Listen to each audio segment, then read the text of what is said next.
Transparency Task Force. We are spending more and more and more of our time coming to one simple, straightforward conclusion. Enough is enough.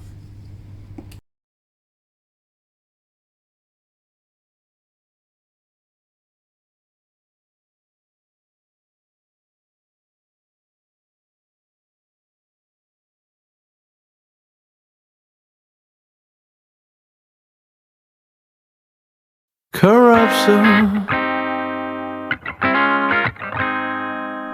you will be the death of me. Corruption, you are my only enemy.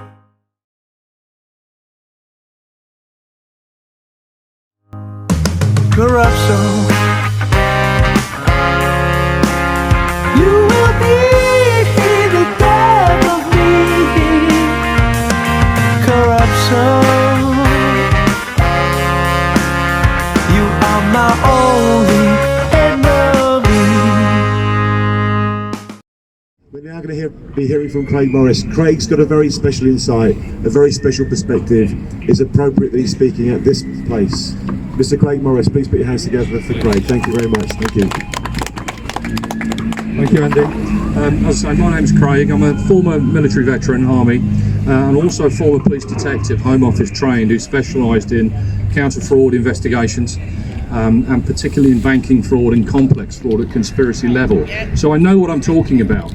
I also, when I left the police service, set up my own business, but also worked for Virgin, the Virgin brand, and represented Branson's Group Security Investigations Department.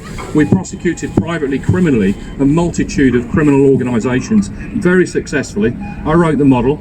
It worked beautifully. We never lost a single case, and most of the legal precedents for PCP, private criminal prosecutions, thankfully, have my name on them, which I'm very proud of. We started out here by meeting a group of former Premier League footballers, all of which had been defrauded horrifically by a single IFA and independent finance advisory team. I won't name them, but that group of deceitful thieves robbed those young men of their entire life savings, of their legacies, everything they were going to leave to their children. Their dishonesty, fraud and wrongdoing, which was catastrophic actually against those poor victims, is unbelievable and utterly shocking.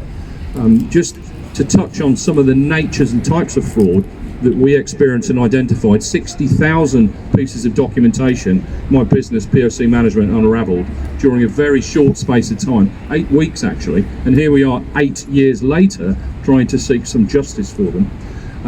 Involved forgery on an industrial scale, false accounting, tax evasion, the use of a convicted £34 million Gibraltar-based law firm that were convicted for money laundering, and our IFA linked direct to our victims were directly linked, including bank accounts in places like Cyprus and elsewhere that were used for the laundering of the offshore monies, which is subsequently the money of those gentlemen and their gorgeous families. We presented 60,000 documents in police beautiful format, manual of guidance, in exactly the same way these guys and girls behind us would produce for a prosecution today. We did all the graft and hard work. It sat over there for 12 months. They did nothing with it, nothing, despite the levels of evidence and information that we provided to them, which honestly was breathtaking. They refused to do anything with that prosecution, and a year later, after keeping these victims waiting, while at the same time they were being battered and hounded by Her Majesty's Revenue and Customs, they told us that it wasn't in the Metropolitan Police's jurisdiction, and despite us pointing out that several of the locations and premises of the organised crime group, the OCG, which is of course the IFA itself, the bent IFA, the unlawful, dishonest, unscrupulous IFA, many of their businesses are based here in the City of London, and yet they found no jurisdiction reason to prosecute or take out prosecution proceedings against them. Many months later, eventually, after lots of fighting and screaming, the National Crime Agency being involved, The case was allocated to the City of London Police, Europe's greatest economic crime investigators. What a joke. What a joke. They kept that case running on a major incident, Operation Gabriel, they called it. My goodness. 2 years they ran that case, 2 years. And at the end of it, they closed it down. We worked with them, offered to work with them, presented to them thousands of documents, showed them forgeries on mass scale with forensic handwriting, exhibits and statements from some of the very forensic experts that the City of London Police themselves used. We even used an internal financial expert and investigator within our ranks that used to work at the City of London Police and whom has a wonderful reputation apparently over at Culp. And he produced evidence of false accounting, forgery, fraudulent trading, such a variety of conspiracy to defraud offences. You cannot, honestly, the list was endless. And at the end of those 2 years, as I've said to you, they closed the case down with no explanation, no right for any of those victims to appeal, simply because they strategically chose the City of London Police to pretend that the CPS, the Crown Prosecution Service, had no involvement with them whatsoever, when we know damn well they did. And if they said that, and we believed it, then they would have no right of appeal against their decision not to prosecute. Utterly shameful. And for the first time, I have to tell you in open forum that I'm an ex-copper who was very proud of what I did in the police service, as did my colleague over there in the blue coat. Put your hand up, Dave. Very proud of his 30 years as well. I'm ashamed of what the British police have done to victims of crime in this country, and more importantly, what they haven't done.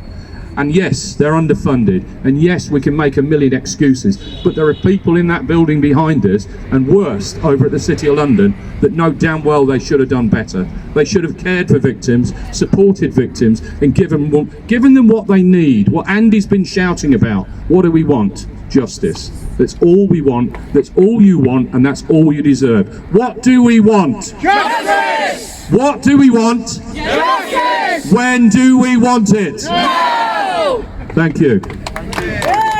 So Andy wanted me to say a few words, so I've titled it The Silent Threat: Police Corruption, Bank Fraud and Human Rights Abuse Against SMEs. SMEs are the backbone of the British economy, yet SMEs are facing these financial crimes. Consequently, bigger psychological torture, ECHR 3, which is European Court of Human Rights, torture. Corrupt practices include malfeasance, non-feasance, misfeasance, facilitate the sewer for the economic criminals in the banks, lawyers, auditors to operate in.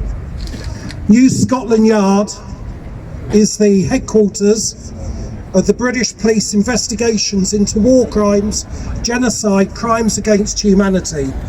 The crime of ECHR 3, torture, comes under Article 71F of the International Criminal Court Act 2001.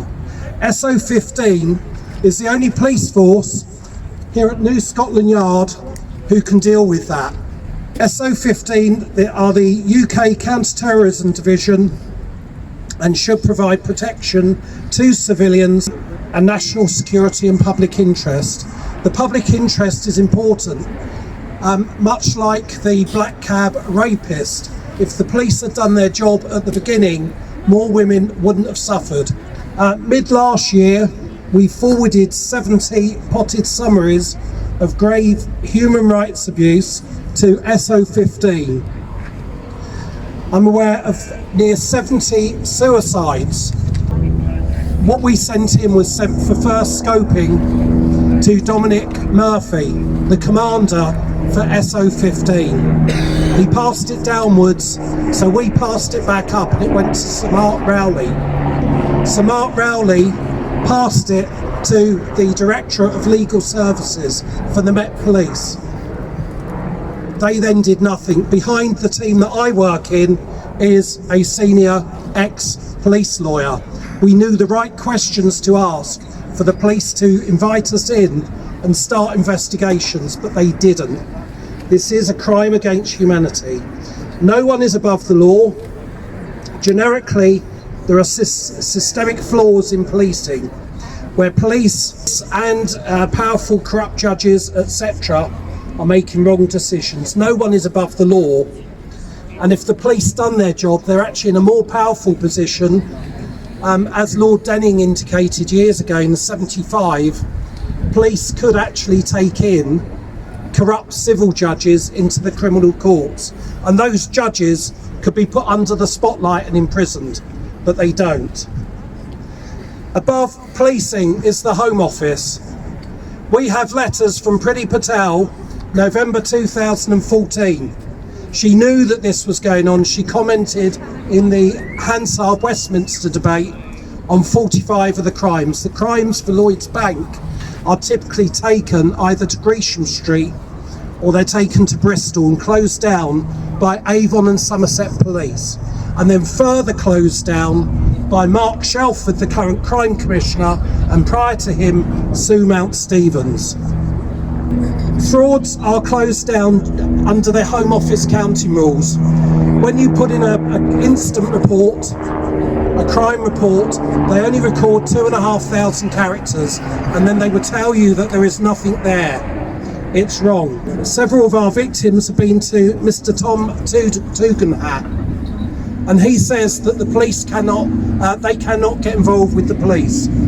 This is not true under the way the regulation works. Even the Magna Carta, Article 45, the page. Even the Magna Carta, Article 45, which they say is no longer current, and I believe that because it says in 1215 they said we will appoint as justices, constables, sheriffs and officers of the law only men and women that know the law of the realm and are minded to keep it well. Well, I think that really was banned from Magna Carta. In the building behind us, we have a problem with some of the senior officers, such as Commander Nick John, who dealt with the HBOS Reading, but it was closed down. I'm sure Anthony would confirm it after stages 1 to 4. Stages 5 to 8 did not take place. If you look in the Lord Turnbull report, you will find there's a lot of names in there that should have perhaps been investigated. We have Dominic Murphy, the head of SO15. We have Lynn Owens, who spent 2.5 years looking at forged signature campaign, only to close it down. We wonder if Sir Mark Rowley, if he does listen to this, has he got the balls to actually meet with us and start looking at the evidence? I don't think that he has, but we will happily meet with him. And I think I'll leave it there. Thank you very much.